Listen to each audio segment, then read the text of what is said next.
All right, let's jump into this deep dive. Today we're looking at the UK Global Talent Visa. If you've ever thought about taking your skills to the UK to work in research, the arts, or digital tech, this is the one for you. Yeah, we're kind of cutting through all the regular visa stuff and focusing on this program. It's really designed to attract like the best of the best, not just people passing through. Exactly. We've got all the official guides right here. Yeah. And let me tell you, this isn't your average visa application. It's more like trying out for like a Premier League team. But instead how good you are on the field, it's about your brain power. Mm. So who exactly are they looking for? They use these terms like leaders and potential leaders, but what does that actually mean, Yeah. practically? Yeah, you're right. Those terms can sound a bit vague. But basically, the UK is looking for people who are already known to be at the top, or people who are clearly on their way to getting there. Think like award-winning scientists, authors who've been published tech people with really groundbreaking ideas. It's not just about being good at what you do. You need to have shown what you can do, or have a vision so strong that investors are like, here's my money. So it's less about checking boxes and more about like showing your impact.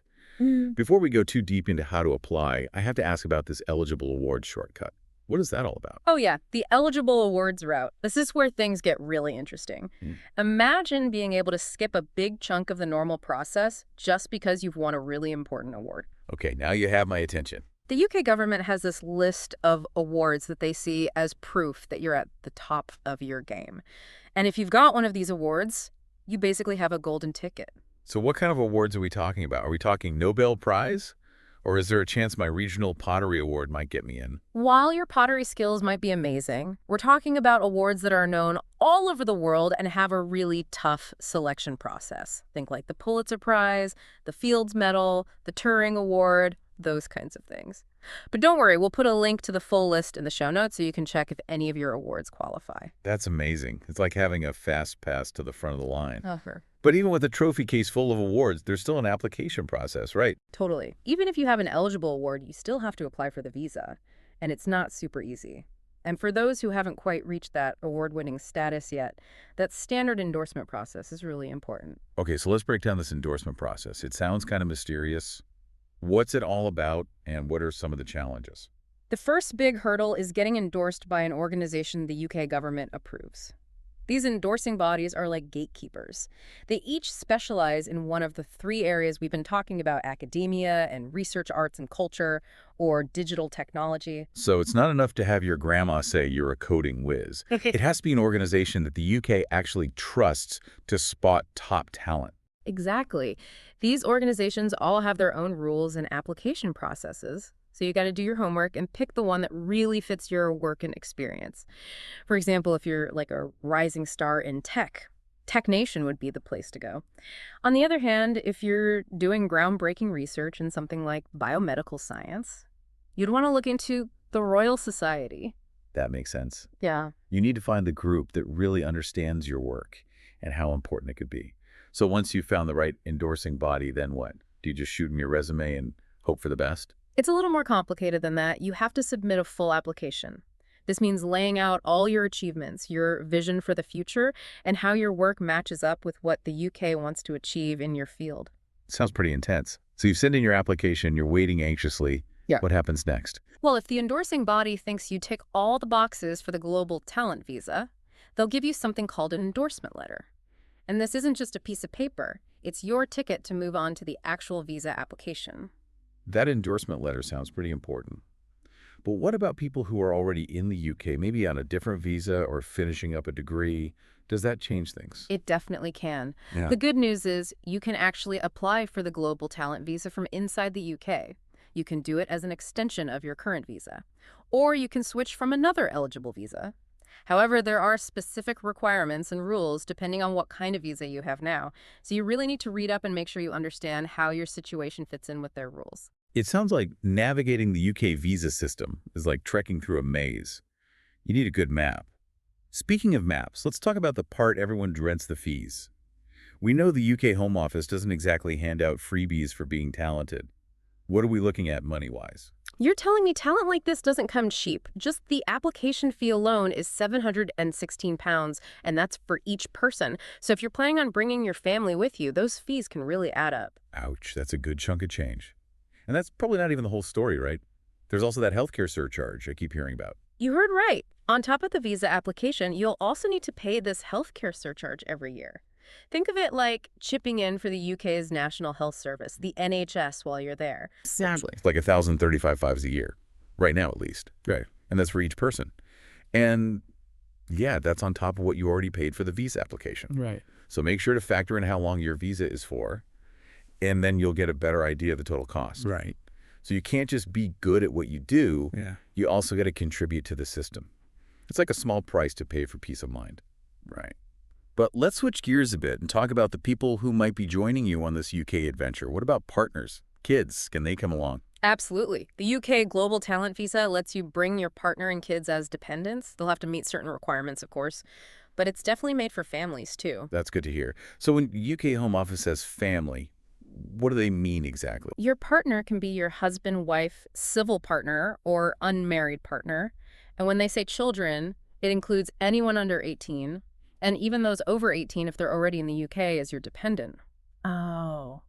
And this is interesting. It also covers children who are born in the UK while you're there. So even if you have a baby while you're in the UK on this visa, they wouldn't automatically be a British citizen. That's right. You'd have to apply for a dependent visa for them. That way they can travel in and out of the UK with you. Yeah. And later on, you could apply for their citizenship separately if that's what you want to do. Makes sense. Mm-hmm. Now let's talk about partners joining on this visa. What do they need to show to come along? The most important thing is to prove you have a real and lasting relationship. This usually means providing evidence of marriage or civil partnership that's officially recognized in the UK. Or you can show that you've been living together as a couple for at least 2 years. Okay, that sounds pretty clear. But what about couples who haven't hit that 2-year mark yet? Or maybe they can't live together because of work or cultural reasons. Are they out of luck? Not at all. Even if you haven't lived together for a full 2 years, you can still show that you're in a committed relationship. Think like regular communication, sharing finances, like having a joint account, sharing responsibilities, like taking care of children, and proof that you spend quality time together as a couple, like going on vacations or being at family events together. So it's all about showing that you're in a real loving relationship, even if it doesn't look like the traditional kind of relationship. Mm-hmm. The UK Home Office wants to see that this is serious. You're in it for the long haul, together. Okay, let's say everything goes well and your partner is good to go to join you in the UK. What can they do once they're there? Can they work, study, or is it mostly just enjoying that British weather? They can definitely do more than just experience the ups and downs of UK weather. Your partner has a lot of freedom. They can work, study, travel outside the UK, and come back. So this visa really opens doors for both of you to make a life in the UK. Are there any rules they should know about, though? Yeah. So while your family is on the dependent visa, they generally can't apply for most public benefits or the state pension. But don't worry, they'll get a full list of what they can and can't do if their applications are approved. It sounds like it's super important to talk about everything openly and have a clear plan for your finances before taking the leap. We've talked a lot about getting to the UK, but what about staying there for the long term? Is that even possible on this visa? That's the big question, right? We've talked about getting in, but what about actually staying there? Yeah, a lot of people thinking about this visa want to know that the Global Talent Visa itself lets you live and work in the UK for up to 5 years at a time. And when it's almost time to renew, you can apply again for another 5 years. You can keep doing that. So you could just keep renewing and basically live in the UK long term. Exactly. But there's actually an even better option. It's called indefinite leave to remain. Okay, indefinite leave to remain. I like the sound of that. But I'm guessing it's not as easy as just letting them know you've had your fill of fish and chips after 5 years. It takes a bit more than that. To be eligible for indefinite leave to remain, you usually have to have lived in the UK for a certain amount of time on the Global Talent Visa. Usually it's 3 or 5 years. It depends on what you do and how you applied in the first place. There's that magic number again. 5 years. So what does indefinite leave to remain actually give you? It's basically like having permanent residency in the UK. You get the right to live, work, and study there for as long as you want. No more worrying about renewing visas or any restrictions. You're also free to apply for benefits if you qualify, just like anyone else who lives in the UK. It's about as close as you can get to being a UK citizen without actually going through the whole process of becoming one. Wow, it changes things. It's like when you've been dating someone and things are getting serious, and then they give you a key to their place.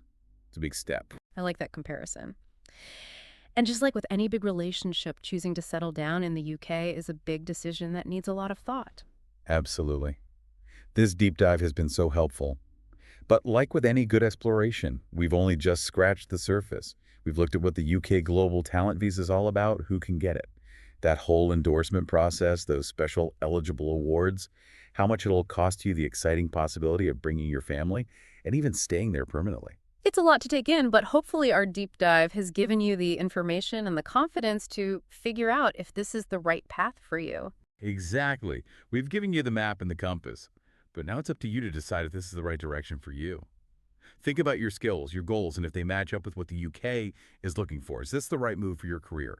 More importantly, is it the right move for the life you want? That's something to think about. Until next time, keep exploring.